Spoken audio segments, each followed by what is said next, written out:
Une histoire douloureuse pour Marie-Claude Montpetit, une ancienne conseillère en immigration. Exonérée ou pas, lavée ou pas par la justice, parfois il arrive que vous demeurez coupable. Marie-Claude Montpetit en sait quelque chose.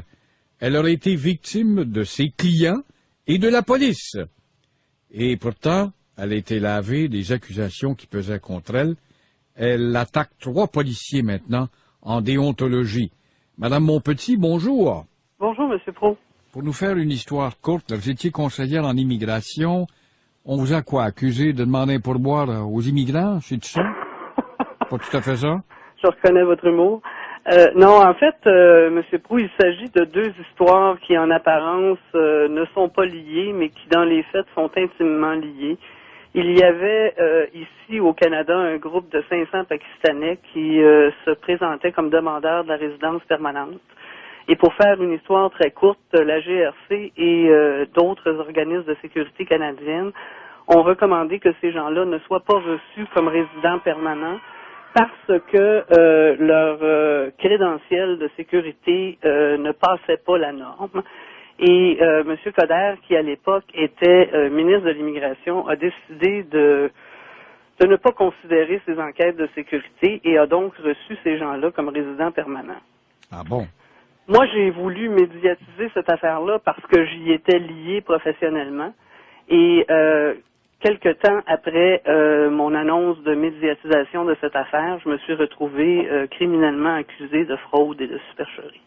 Ah oui, mais juste avant de rentrer dans la fraude ou l'accusation, vous penchiez du côté de Coder qui disait « acceptons les Pakistanais » ou de la police montée qui disait « prenez votre temps avant d'accepter ces gens-là ».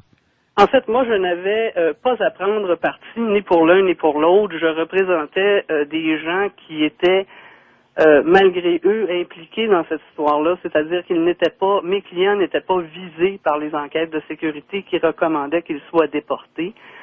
Ils se trouvaient dans ce groupe de gens-là, mais n'étaient pas directement visés par les enquêtes de sécurité. Oui. Et comme ces gens-là se trouvaient victimes de la situation, moi j'ai dit que je voulais médiatiser cette information-là, et c'est à partir de ce moment-là que je me suis retrouvé accusé.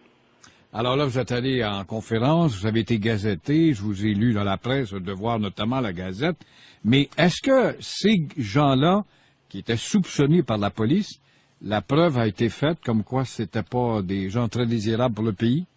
Ah ben c'est clair. Écoutez, les enquêtes de sécurité avaient à l'époque dit clairement que ces gens-là avaient des liens avec des groupements terroristes et que ces gens-là étaient surtout en possession d'une documentation qui était inauthentique ou qui était authentique mais qui n'était pas délivrée au bon porteur. Alors ces gens-là ne se qualifiaient pas de manière sécuritaire à la résidence permanente du Canada parce qu'on ne pouvait pas identifier leur réelle identité. En fait, ces gens-là lavaient leur identité à travers des documents d'identification nationale qu'ils avaient obtenus soit par un achat ou soit par d'autres transactions.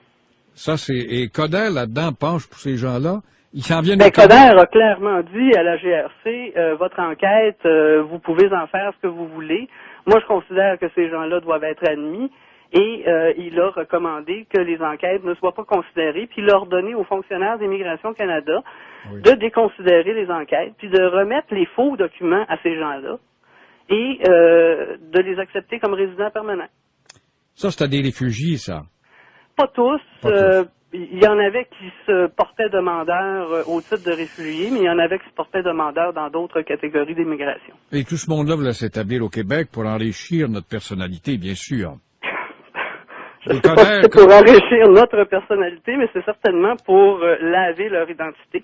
Oui. Et Coder qui avait annoncé à grand renfort quand il était ministre de l'Immigration, je l'avais lu dans un journal de New Delhi, qu'il favorisait prioritairement la venue d'immigrants qui devaient apprendre le français. Est-ce que c'était le cas de ces 50 moineaux-là? On parle pas de 50, on parle de 500 personnes. On parle d'un groupe de 500 personnes. Est-ce que c'était le cas de ces 500-là? Et s'ils étaient francophones, de souche francophone? Ou francophonisables?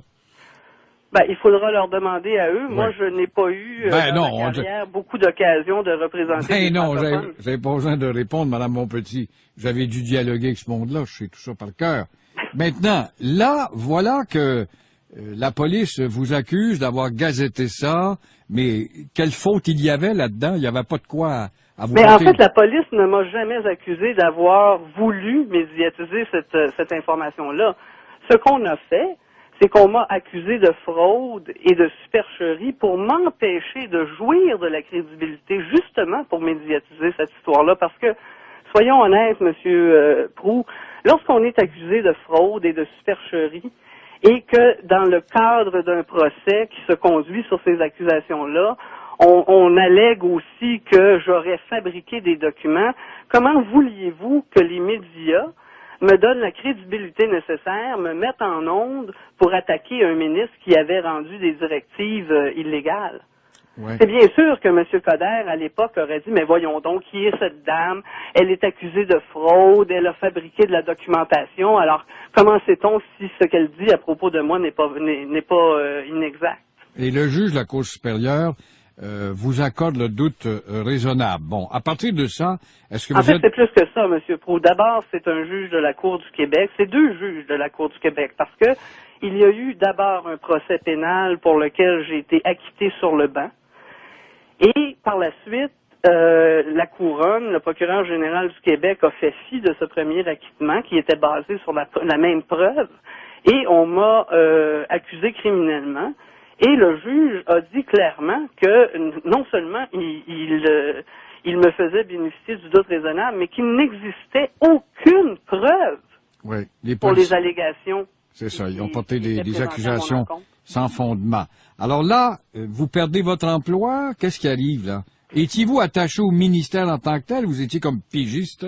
Non, j'étais praticienne privée, j'avais ma propre étude et je faisais ça depuis 16 ans. D'accord. Et Et depuis ce tout temps-là? fonctionnait très bien. Et là, vous êtes exonéré, mais votre clientèle s'est volatilisée, je suppose, c'est ça? Ben, d'abord, la clientèle s'est volatilisée, mais en plus de ça, il y a Immigration au Canada qui se fait un plaisir de recommander à mes clients de changer de représentant parce que cela activerait leur dossier. Alors, mettez-vous à la place de gens qui viennent ici, et moi, j'étais spécialisé en matière de travailleurs qualifiés. Alors, mettez-vous à la place des compagnies qui veulent faire venir des gens ici pour des périodes de travail déterminées. Ils n'ont pas le temps de s'empêtrer dans des histoires. Est-ce que Mme Montpetit est coupable? L'a-t-elle été? Ne l'a-t-elle pas été? Je veux dire, ces gens-là, c'est des gens d'affaires. Ils veulent faire des affaires et ils n'ont pas le temps de savoir si Mme Montpetit est coupable ou si elle n'est pas coupable ou si on aurait dû l'engager ou pas l'engager. Oui. Alors, victime de vos clients et de la police, vous êtes exonéré, vous passez devant deux juges. Qu'est-ce qui arrive au moment où on se parle, là? Ben, au moment où on se parle, ces gens-là ont carrément détruit ma vie. Je suis actuellement sans ressources et je ne peux plus pratiquer ma profession que je pratiquais pourtant avec beaucoup de professionnalisme, je vous dirais. Et Oui, mais vous demeurez avocate, vous n'êtes pas radié quand même? je ne suis pas avocate. Je pratiquais à titre de juriste, je pratiquais à titre de conseil en immigration. D'accord. Alors là, quel est votre recours? Ben évidemment, j'ai des recours civils contre le procureur général du Québec, contre Immigration Canada et contre la police, mais je vous dirais qu'après 6 ans de bataille judiciaire, 628 000 $ que ça m'a coûté en date où je vous parle, là, Oh là là! vous savez, c'est beaucoup d'argent à 45 ans. 628 000 $, c'est énormément d'argent, M. Proulx.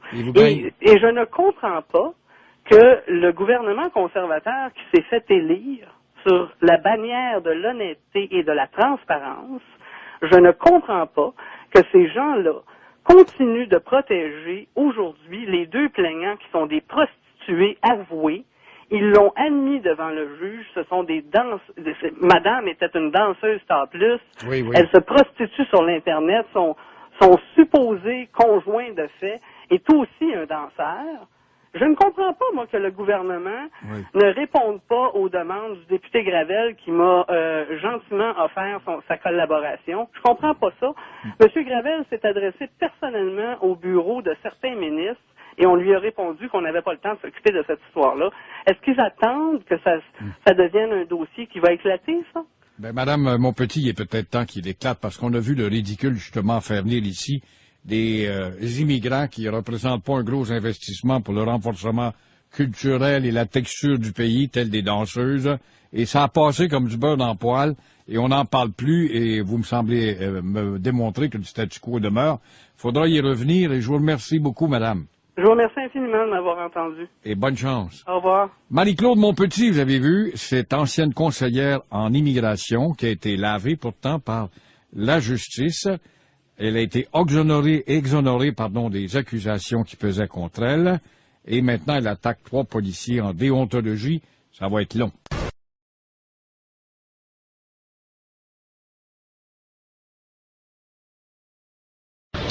Salut, je suis Jean-Philippe, je fais partie du mouvement montréalais pour la vérité sur le 11 septembre et aujourd'hui je suis avec Marie-Claude Monpetit qui va nous conter toute une histoire en fait.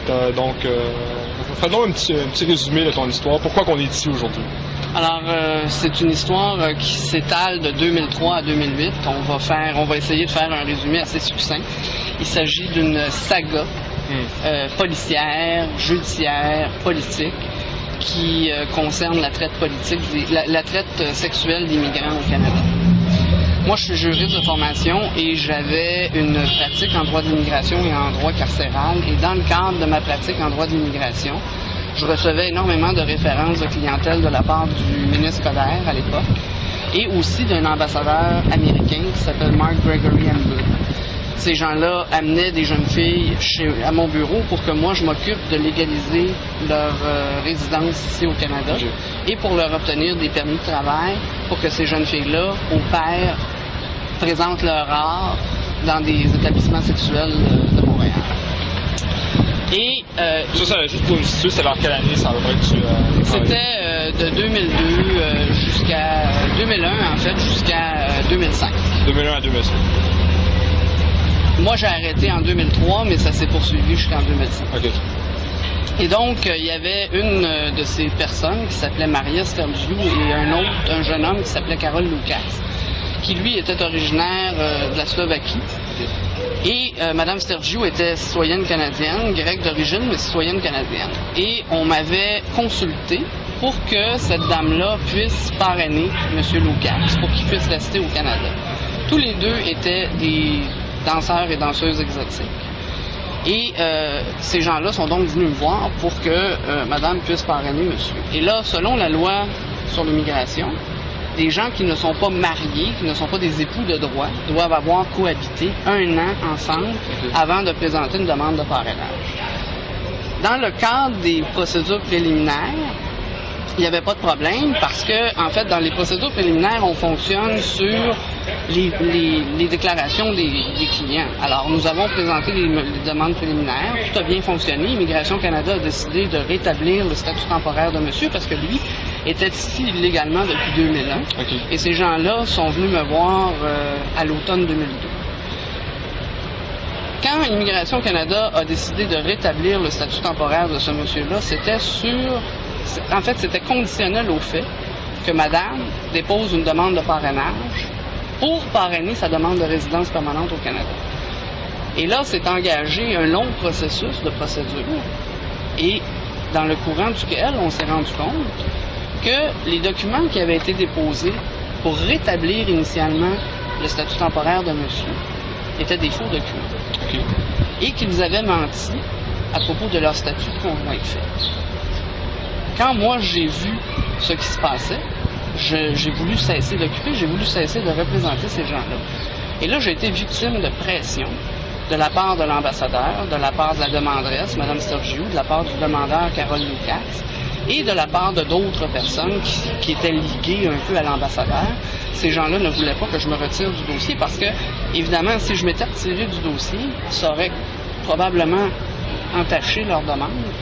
Et donc, on voulait que je demeure comme représentante de ces gens-là. Moi, je représentais ces gens-là à titre de conseil en immigration. Je ne suis pas avocate. Ouais. Je suis juriste de formation. Ouais. Et, bon, alors voilà. Et au mois de mars 2003, quand les pressions sont survenues, là, il y a eu énormément de pression. Là. C'était de l'intimidation physique, c'était de l'intimidation verbale. Et moi, je me suis retirée. Quand j'ai avisé l'ambassadeur que j'allais me retirer du dossier, je me suis fait dire que si je me retirais du dossier, que j'aurais de sérieux problèmes avec la loi. On m'a carrément menacé de déposer des procédures contre moi. Qui te dit? Est-ce que c'est Mark Gregory Hambley? Il y a Mme Sergio qui l'a dit. OK. Il y a quelqu'un du bureau de Denis Coderre qui l'a dit. Et il y a Mark Gregory Hambley qui l'a dit.